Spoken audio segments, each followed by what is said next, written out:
Welcome back to the Deep Dive. Today, we have been handed a stack of material that goes headfirst into a conflict that's, well, it's less about business strategy and entirely about deep personal betrayal. It really is. Our mission here is to take this high-stakes family saga, the kind with founders, successors, a huge schism, and pull out the universal lessons about control and generational disrespect. And that universality is so key. I mean, the specific names, the company Forrester Creations, that might be new for some, but the pattern we're seeing here is, well, it's classic. How so? It's how a conversation that's framed around health and concern can actually be, weaponized to seize control. We're looking at the exact point where corporate moves cross the line into deep, unforgivable humiliation. Absolutely. So to set the scene for you, the central issue is this escalating bitter fallout between Eric Forrester, he's the patriarch, the founder of this massive company, and his son, Ridge. Who's the current CEO? Right, the powerful CEO. And this whole mess is about Ridge trying to force Eric into retirement. But the sources, they all hint that this conflict is so devastating, Eric is getting ready to just cut Ridge out of his life. Completely. I mean, it's the highest form of rejection you can have in a family dynamic, a termination of identity, really.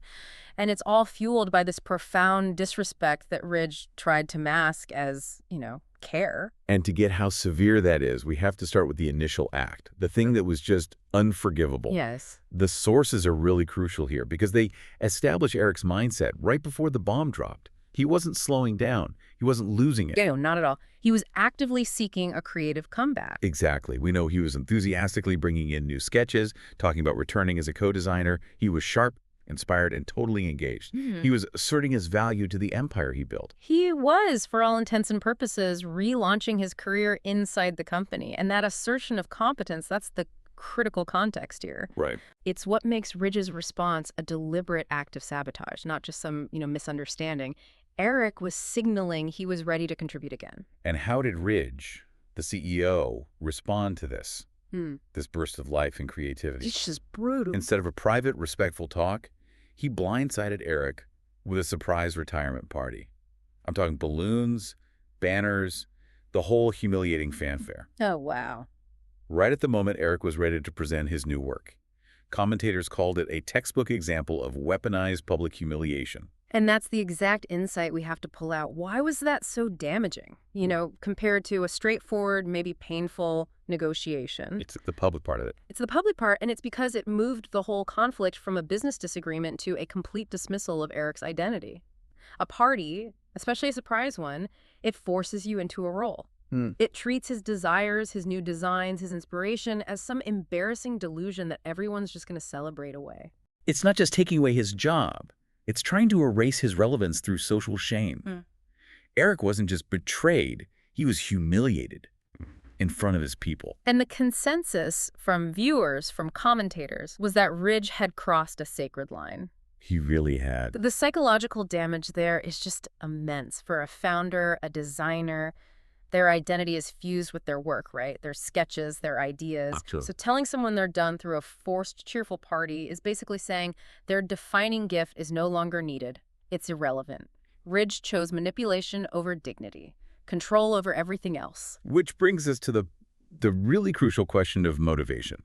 Because Ridge keeps claiming his actions are all about health and concern for his dad. Right. But if you look closely at the behavioral patterns in the sources, that whole narrative, it starts to look really, really thin. It's fascinating because the stated motive just doesn't align with the methods at all. If the goal was truly Eric's well-being, the approach would be, what, collaboration? Yeah, a gradual handoff, something respectful. Exactly, or focused care based on actual medical facts. But the actions we see they're aggressive, unilateral, and designed to just shut down any dissent. And the underlying reason, all the sources suggest, is just pure control, driven by a deep insecurity. Ridge, the successor, he doesn't want Eric actively designing because it threatens his own dominance at Forrester Creations. The second Eric asserts his creative power, Ridge sees it as a threat. It becomes a zero-sum power struggle. Only one person can have that ultimate creative authority. And Ridge, instead of finding a way to manage the legacy with the founder, He just wants to neutralize him. neutralize him entirely to make sure he's the undisputed kingpin, it suggests this deep fear of being overshadowed by the very man who taught him everything. And the specific ways Ridge manipulates him, they just underscore that insecurity. The dialogue describes his attitude as consistently smug, condescending. Yes. He talks to Eric, the man who built the entire empire, like he's a child, like someone who needs to be handled. That paternalistic tone is such a classic power move. Instead of having an adult conversation, Ridge uses guilt, emotional pressure. He's basically trying to gaslight his father into feeling helpless. Yeah, the hypocrisy is just glaring. Commentators pointed out that Ridge wouldn't tolerate this treatment for 1 second if the tables were turned. Oh, absolutely not. If someone tried to force him out with a party, he'd be furious. He'd be storming out, demanding respect. But he expects his father to just quietly accept being put on a shelf. It speaks to a fundamental psychological concept you see in these situations. Projection. Ridge projects his own fear of losing control onto Eric. He frames Eric's work as a threat to his health when really it's a threat to Ridge's dominance. So let's synthesize that, this idea of control versus well-being.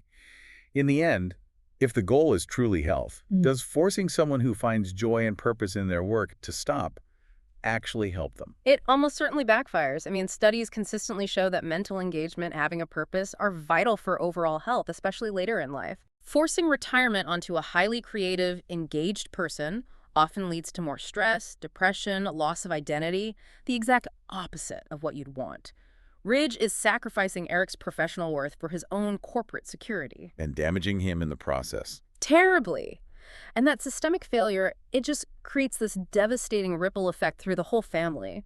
This is where the betrayal becomes truly isolating for Eric. Because almost everyone else goes along with it.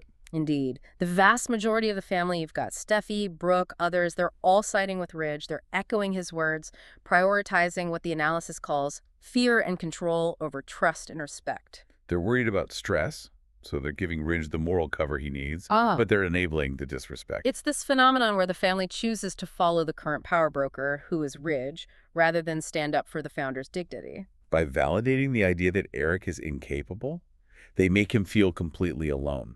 Exactly. Even if they think they're acting out of love, their collective action still isolates him because they're trying to fix a problem, his potential stress, by taking away the very thing that gives him structure and fulfillment.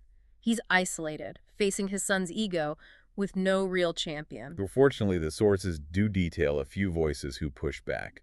Daphne Rose, for instance, she steps up pretty boldly. Daphne Rose really serves as the moral compass here. She called out the disrespect directly, and she stated the simple truth.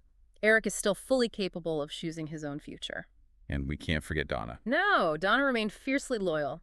She stood by him even when he felt completely cut off by his own family. But even with those supporters, the weight of the central betrayal that his own son can't see past his ego, that's what leads to the final explosive confrontation. That's the trigger. That's what turns frustration into fury. And here is where the narrative just reaches its absolute peak. The spoilers, they detail the final trigger for Eric's reaction. The discovery that Ridge didn't just host a party. Oh, there's more. He actively hid Eric's new sketches. Yeah. He dismissed his creative output entirely and manipulated the whole family into pushing him out. Hiding the sketches, that's the proof of malice. That shatters the whole "I'm just concerned" narrative. Completely. It confirms Ridge wasn't trying to protect his father from stress. He was actively suppressing his work to make sure his own stuff remained unchallenged. That act transforms this from a succession conflict into clear-cut sabotage. Emotional abuse, really. The confrontation that follows is expected to be incredibly volatile.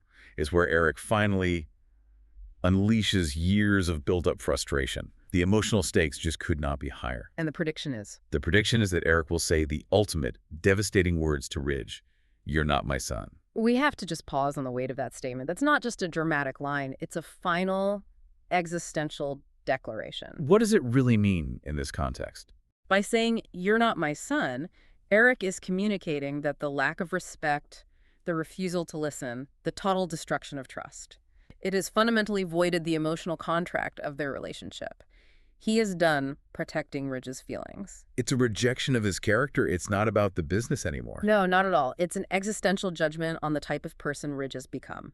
The father is rejecting the choices, the ego, and the cruelty of the son. Precisely. And the predicted consequences? They just underscore how severe this is.